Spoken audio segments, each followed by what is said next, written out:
Hi everyone, welcome back. I am in the garden and I haven't actually brought the camera in the garden yet this year.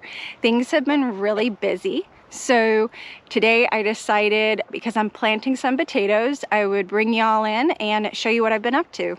In here in the garden, I have planted onions and shallots, and I've put in like our pea seeds, carrot seeds, lettuce seeds, radish seeds. That's, pretty much what I've done so far. Last week we had a crazy kind of like heat spell that came over. Temps got up into the upper 80s. It was kind of crazy and everything started budding. A lot of the seeds started to come up very quickly. The beet seeds, I also put in beets. They sprouted so quickly because of the heat. The carrots though, because they hadn't germinated yet, I had to put a shade cloth over one of my beds to keep the bed from drying out. Carrot seeds, as most of you know, really prefer to stay moist, and they actually prefer it to be dark until they've fully germinated. So I don't have anything covering the carrot seeds, but I did put a shade cloth over that particular bed, especially with that heat that came in last week. So right in here, I do have some of our Patterson hybrid onions planted alongside our garlic. The garlic pulled through the winter very well. This is just one section of garlic I have going on. I'll end up putting tomatoes here, which is why I have garlic and onions surrounding this, because they make for very good companions with the tomatoes. And down over here, you can see the peas germinated. These are the Maestro peas. They're shelling peas. I got them on both sides of this cattle panel trellis. So they will grow up that cattle panel trellis. Once they're done, I'll have, I think for it's either cucumbers or I'll have pole beans go in as the peas are finishing up on that cattle panel trellis. Down over here, I have more of those Patterson hybrid onions. I also have them on this side of my bed as well. So again, I'll be putting some tomatoes here, and on each side I have onions, and then in front of those tomatoes I'll probably put basil.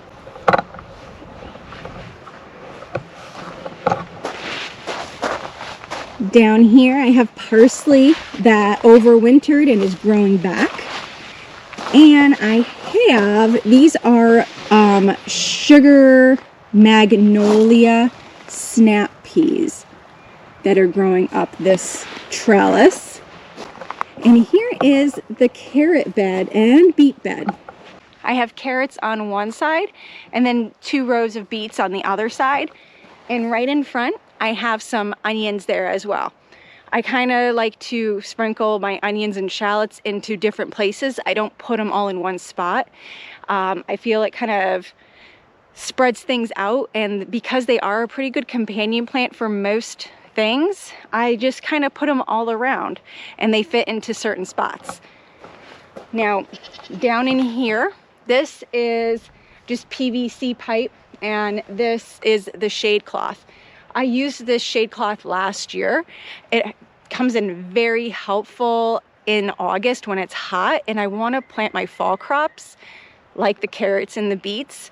It helps keep that extreme sun and extreme heat just kind of off of them. Takes a little bit of that heat off.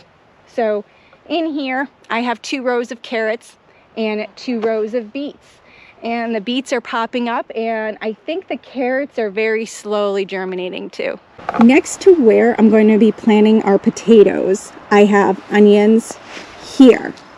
Okay, so in here, I'm going to have 2 rows of potatoes, and I'll be showing you how I do that in just a minute.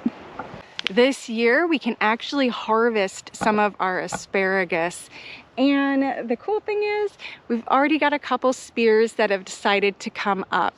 I think they're gonna be 5-year-old crowns at this point. We bought them when they were 2-year-old crowns. So we've waited 3 years.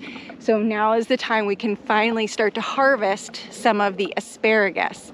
So our patience is finally paying off a little bit there. Now down here for this cattle panel trellis, I've planted some French breakfast radishes, but I don't plan to actually eat the radishes themselves. I'm going to let them go to flower and go to seed. I really do like to eat the seed pods off of the French breakfast radish, and then we're gonna plant cucumbers here at the end of May. So once the radishes flower and go to seed, supposedly if you let them stay, they help to deter cucumber beetles from, you know, messing with your cucumbers. I don't know how valid that statement actually is, but I eat the seed pods. I think they're delicious, so I figure we'll just do it that way. I'll let the radishes hang out, flower, and go to seed. Coming this way through the trail of pineberry that's completely taken over this side of the garden, here is kind of our circle bed right here. I have a row of lettuce growing up, and then I've got some carrots here. We have shallots here. We have carrots here, and we have beets there. Because this side of the garden tends to get a good amount of afternoon shade, I tend to put things that don't like extreme heat or don't do well in, you know, that much intense sun over here. So your leafy greens, your beets, your carrots, things like that, I tend to keep to the back side of this corner. I don't ever put tomatoes back over here or things that actually do like 6 to 8 hours of full sun, because they just don't thrive in this back corner. The raspberries are starting to send out their leaves. Tansy there is starting to come back. We got tansy on this side, and all of our blackberries here. The elderberry got hacked back and is sending back lots and lots and lots of shoots. They are everywhere. On the other side, over in the straw bed, I've planted 1 row of shallots and I planted 1 row of onions.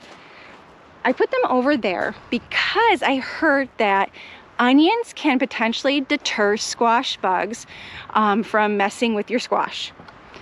I figured it was worth a shot. Like I said, I like to sprinkle my onions and shallots kind of throughout the garden and all sorts of different places. So I decided to do 2 rows over there near where I'll have my squash. So for this afternoon, my plan is to get some of our seed potatoes in the ground. I did order some potatoes through Pine Tree Seeds, which are based in Maine, and I have those still in the house. They're still forming their eyes, and so I wasn't quite ready to get them out into the garden. But I have some potato seeds that I saved from last year, or I also just have some potatoes that started throwing shoots, and I put them in a box and said, I'll plant you in the garden in the spring. So I have kind of a mix and match of potatoes that I've saved that I'm gonna plant. And I'm gonna show you what they look like in the box because they kind of look like some crazy alien creature, and it's kind of funny. So I saved this box, all right, and I liked it so much I decided to put my seed potatoes into it because of the way it opens. It's kind of this nice and sturdy box, and inside I have been keeping all of our seed potatoes that I've been saving, and as you can see, they have grown some awesome little sprouts here. But the craziest ones I've got are the Magic Molly purple potatoes that I saved. We had a terrible potato harvest last year. The mice decimated the plants. It was awful. And I had a couple small ones, and I said I was just gonna save them for seed potatoes for this year.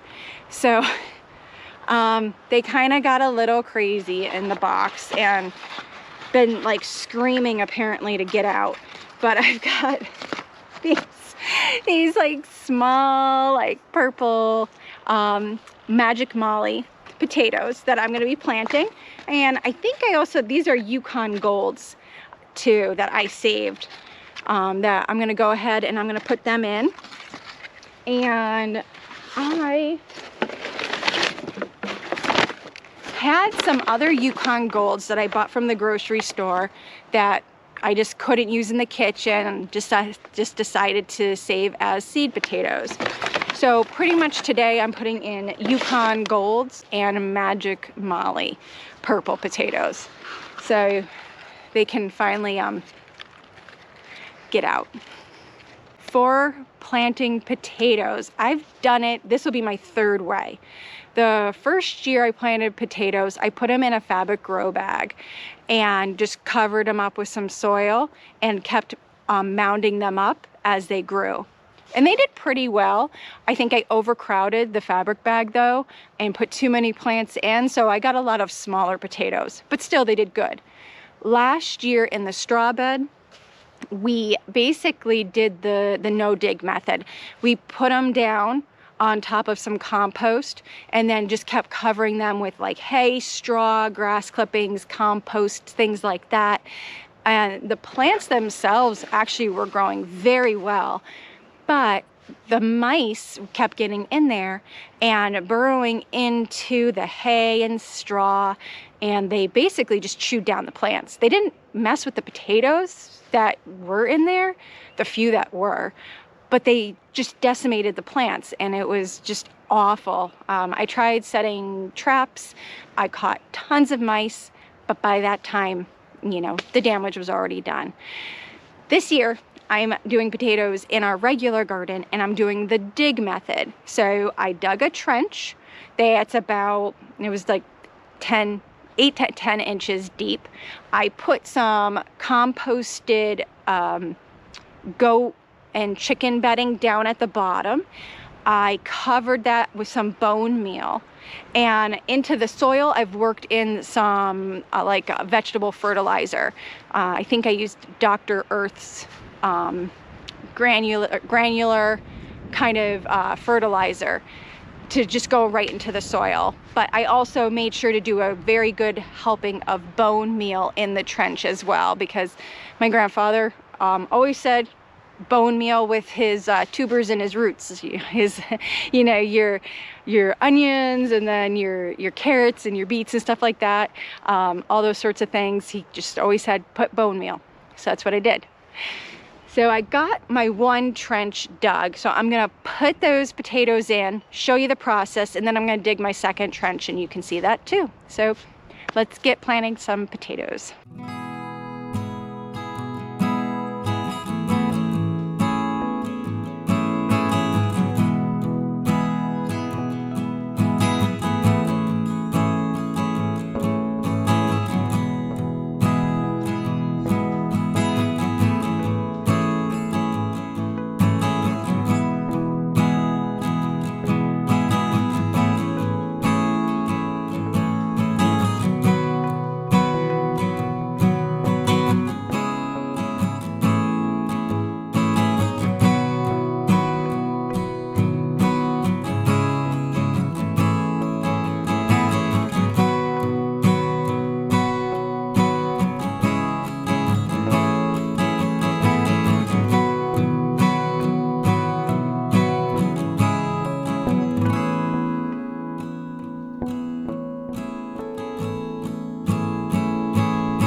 Alright, so that is pretty much it. I've got my 2 rows of potatoes, the purple Magic Molly and the Yukon Gold.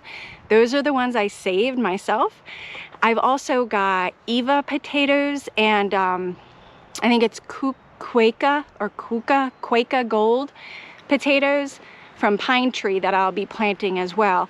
I'm just not quite sure yet where I'll be putting those in, but being as those ones had such long sprouts, I just wanted to get them in the ground and get them going. So thank you all for joining me again today.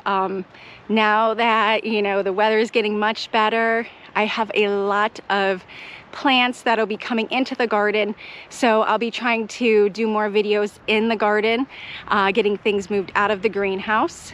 We do have something a little unique going on this year. We're participating in a tailgate sale where we are selling some of the plants that we started ourselves, along with some of like Sam's eggs and stuff like that. So hopefully we can kind of show you what we've been doing there and how everything goes with our tailgate sale, which is next Saturday, April 29th. So stay tuned. We'll keep you all updated and take care. Bye-bye.